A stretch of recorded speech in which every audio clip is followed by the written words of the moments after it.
시사 인터뷰 오늘 듣고 계신 시각 6시 6분 50초 지나고 있습니다. 광주 전남 지역 총선 당선인들 차례대로 만나보고 있습니다. 오늘은 광주 광산구 갑 지역에 당선된 민주당 박균택 당선인입니다. 안녕하십니까? 예, 안녕하십니까? 박균택입니다. 네. 자, 먼저 지역민들께 당선 소감부터 좀 말씀해 주실까요? 네, 먼저 전폭적인 지지를 보내주신 광산 구민들께 깊이 감사드립니다. 출마자가 5명인데 80% 넘는 지지를 보내주신 것은 윤석열 정권에 대한 심판, 또 광산의 발전을 염원하는 구민들의 바람이 담겨있다고 보는데 허락해 주신 4년 동안 그 책임을 다하도록 최선을 다하겠습니다. 네. 일단 말씀하셨듯이 5명이었습니다. 그리고 박균택 후보를 선택한 이유가 있을 것 같은데 어떻게 분석하십니까? 예, 이제 21대 현역 국회의원들에 대한 실망, 그리고 윤석열 정권에 대한 심판 의지 2가지가 주요 이유라고 생각합니다. 현역 의원들이 많은 의석에도 불구하고 검찰개혁 실패는 물론 정권까지 뺏겨서 실망을 드렸고, 또 윤석열 정권이 대한민국의 민생, 인권, 외교 모든 영역을 후퇴를 시킨 데 대한 실망과 분노가 컸다고 봅니다.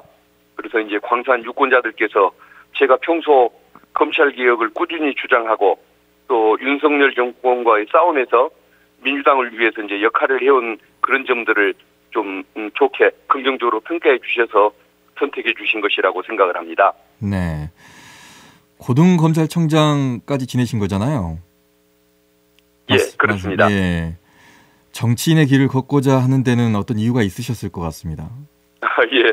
과거에 이제 검찰에 재직 중일 때 정계 진출을 몇 번 권유를 받은 적이 있었습니다.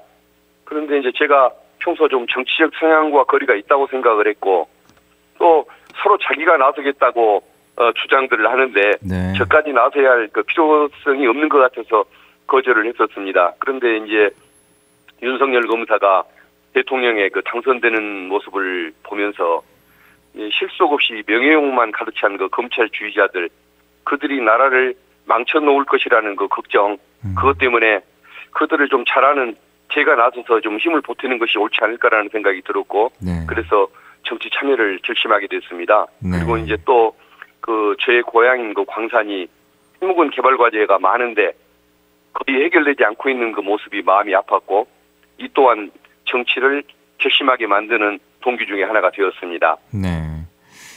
지금 와서 생각해 보면 지금 이제 또 상황이 또 바뀌었지 않습니까? 검찰 내부에도 서로 다른 의견을 가지고 있는 사람들이 있을 것 같은데 어떻습니까? 검찰 내에서도, 그러니까 검찰에 재직 중인 검사들을 말씀하십니까? 검찰 그렇죠. 출신 정치인들을 말씀하십니까? 검찰 재직 중인 내부를 말하는 겁니다. 예. 그러니까 이제 속이 없는 사람들은, 그러니까 검사 출신 대통령이 그렇게 출연을 해서 검찰에 힘을 실어주고 문재인 정부 때 뺏겼던 권한을 되찾는다고 좋아하는 그런 사람들도 있겠지만, 네. 지금 윤석열 정권 이후에 검찰이 거의 공정과는 거리가 먼 기관이 되어버렸지 않습니까? 네. 또 권한을 남용하고 잘못하면은 검찰이 문을 닫게 생긴 폐지 위험에 처한 그런 상황이 돼 있다 보니까 그것을 우려하는 검사들도 있고, 그래서 조금 뭔가 좀 어떤 의식을 가지고 사느냐에 따라서 윤석열 정권의 조치를 좋아하는 검사들과 크게 우려하는 검사들로 좀 많이 나뉘어 있는 것 같습니다. 아, 그렇군요. 자, 지금 22대 국회에서는 이제 김건희 여사 주가 조작이라든가 대장동 클럽, 또 한동훈 특검 법안도 얘기가 나오고 있고, 거기다가 어제는 해병대 전역 전후회에서 최상병 특검법 받아라 이렇게 말하면서 민주당에게도 지금 행동하라고 압박을 하고 있습니다. 어떻게 보십니까? 예, 특검법을 다양하게 도입하는 것에 대해서 저는 적극적으로 찬성을 합니다. 네. 김건희 주가 조작 사건의 경우에는 관련자 6명이 이미 1심에서 유죄 판결을 받았고, 판결문 곳곳에 김건희 씨와의 관련성이 언급이 되어 있지 않습니까? 네. 그런데 검찰은 김건희 씨를 소환 조사하지도 않았고, 그리고 또 최근에는 김건희 씨가 크리스찬 디올백 수수 의혹, 또 양평 고속도로 노선 변경 등 뭔가 권력형 비리 의혹이 추가로 제기되고 있기 때문에 주가 조작 사건과 함께 어떤 공정하고 철저한 수사가 필요한 상황이라 당연하다고 보고 있고, 네. 대장동 50억 클럽 사건도 마찬가지로 철저하게 밝혀져야 할 사건인데 검찰이 소극적인 수사로 일관을 해왔었습니다. 그리고 이제 한동훈이 연루된 그 고발 사주 의혹, 또 윤석열 총장 징계 소송 고의 패소 의혹, 또 그 딸의 논문 그 대필 의혹들 역시 검찰의 엄정한 수사를 기대하기가 어려운 것이 현실입니다. 그래서 네. 저는 특검을 통해서 진실이 밝혀져야 한다는 생각을 당연히 가지고 있고, 다만 민주당이 특검을 너무 남발하는 거 아니냐라는 그 비판이 있지 않습니까? 네. 근데 특검이라는 제도 자체가 검찰, 경찰이 수사 기능을 제대로 발휘하지 못했을 때, 그때를 이제 상정해서 보충적인 제도로서 이럴 때 쓰라고 있는 것이 특검이기 때문에, 네. 이럴 때 특검을 하지 않으면 언제 할 것인가. 개수가 많다고 할지라도 그것은 당연히 추진을 해야 할 부분인 거고, 그냥 이런 상황에서 검찰에게 모든 걸 맡기고 그냥 내버려 둔다고 한다면 그것에 대해서 오히려 공감하는 국민이 저는 별로 없을 것이라고 생각을 합니다. 네. 이전에는 특검을 발의해서 통과가 되더라도 거부권으로 다시 돌아왔습니다. 아니면 뭐 폐기가 돼버린다거나 이 상황이 또 반복이 되지 않을까요?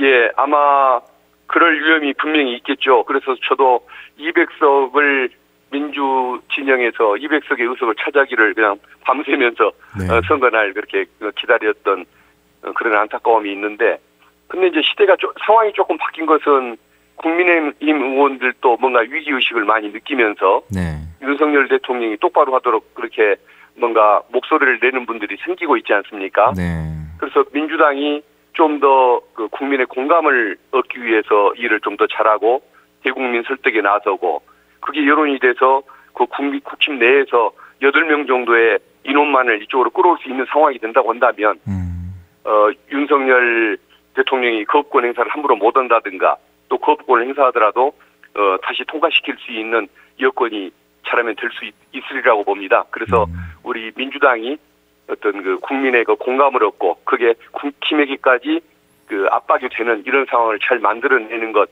이게 이제 민주당에게 맡겨진 소임이라고 생각을 합니다. 네. 선거 결과로 나온 범야권의 192석의 민심의 그 표현은 절묘하다는 얘기도 있었습니다. 8석이라는 국민의힘 쪽에서의 그런 설득을 통해서, 아니면 국민의힘이 잘하든가 뭐 이런 것들에 대한 여지도 줬고, 또 범야권에 완벽한 힘도 주지 않았기 때문에 그런 얘기들도 나오고 있는데, 어느 정도는 동의하십니까? 예, 그렇습니다. 그게 저도 나중에 생각을 해보니까 200석을 맞췄다고 한다면은 민주당은 아무런 노력을 않고도 그냥 목표를 이루는 그런 나태함, 안이함에 빠지고 또 국민들에게 또 비판을 받는 상황이 올 수도 있는 것인데, 네. 이럴 때 오히려 이제 민주당이 좀 더 잘할 수 있는 그 숙제, 이걸 안고 국민들에게 보여드릴 기회가 아닐까. 네. 그런 또 긍정적인 해석을 한번 해봤습니다. 네. 조국 혁신당과 경쟁도 하셔야 될 것 같습니다. 조국 혁신당은 신속하게 막 행동하는 것 같은데요. 어떻습니까? 민주당은 조금 좀 느린 거 아닌가라는 생각도 들기도 하고. 예, 아무래도 제일 야당이다 보니까 조금 더 신중함이 좀 필요한 것 같고, 그 조국 혁신당은 그 검찰 개혁 문제, 이거 하나를 가장 그 중요한 주제로 내세우고 출범한 정당이다 보니까 그런 차이가 좀 있지 않나 싶은데, 그럼에도 불구하고 저는 이제 우리 민주당을 국민들께서 더 신뢰하시고 믿어주시길 바라는 이유가, 한다운 전문가는 오히려 민주당에 있습니다. 그러니까 과거에 이제 검찰 개혁을 한다고 했지만 그것을 어정쩡하게 하는 바람에 오히려 그 특수부 기능을 살려주고 윤석열, 한동훈 같은 검사의 위상을 높여주고 또 검찰이 사조주가 되는 그런 현상을 막지를 못했지 않습니까? 네. 근데 이제 저만 하더라도 그런 문제점을 다 꿰뚫고 있기 때문에 정확하고, 그다음에 수사에 공백도 없고 인권의 공백도 없는 이런 제도를 만들 수 있다는 자신이 들고, 네. 또 검사들의 그 인사권도 그걸 제대로 좀 견제하는 방법을 연구를 하고 있기 때문에 검찰이 어떤 그 대통령의 통치 보좌 기구가 아니고 국민의 통치를 받는 이런 기관이 될 수 있는 이런 그 방법들을 좀 연구를 하고 있고 또 잘 알고 있습니다. 네. 그래서 민주당에는 또 저와 같은 전문가들이 많기 때문에 참답게 어떤 문제없는 법안은 민주당을 통해서 이루어질 것이다 라는 점을 말씀을 드리고 싶습니다. 네. 자, 끝으로 광산의 발전, 지역구의 발전을 위한 지역 공약도 내셨을 텐데 대표적인 거 알려주십시오. 예, 여러 가지가 있는데 한 두 가지쯤 말씀드려도 될까요? 네네. 예, 광산 발전, 광주 발전을 가로막고 있는 가장 큰 것이 군공항 문제입니다. 작년에 광주 군공항 이전 특별법이 통과되었지만 후속 업무가 진행되지 못하고 있습니다. 이는 군공항과 민간공항의 그 통합 이전, 그다음에 대구 경북 수준의 국비 지원 등 중요한 이슈들이 법률을 통해서 해소되지 않았기 때문에 그런 것인데, 그래서 통합공항 이전법으로 새롭게 법안을 저는 준비를 하고 있습니다. 그리고 법보다 더 중요한 것이 사실상 무한 국민의 동의를 받는 일인데, 이것을 위해서 광주 전남 의원님들과 적극적으로 협력을 할 그런 계획을 가지고 있고, 지하철 2호선 노선도 사실은 좀 잘못 만들어졌다고 저는 생각을 합니다.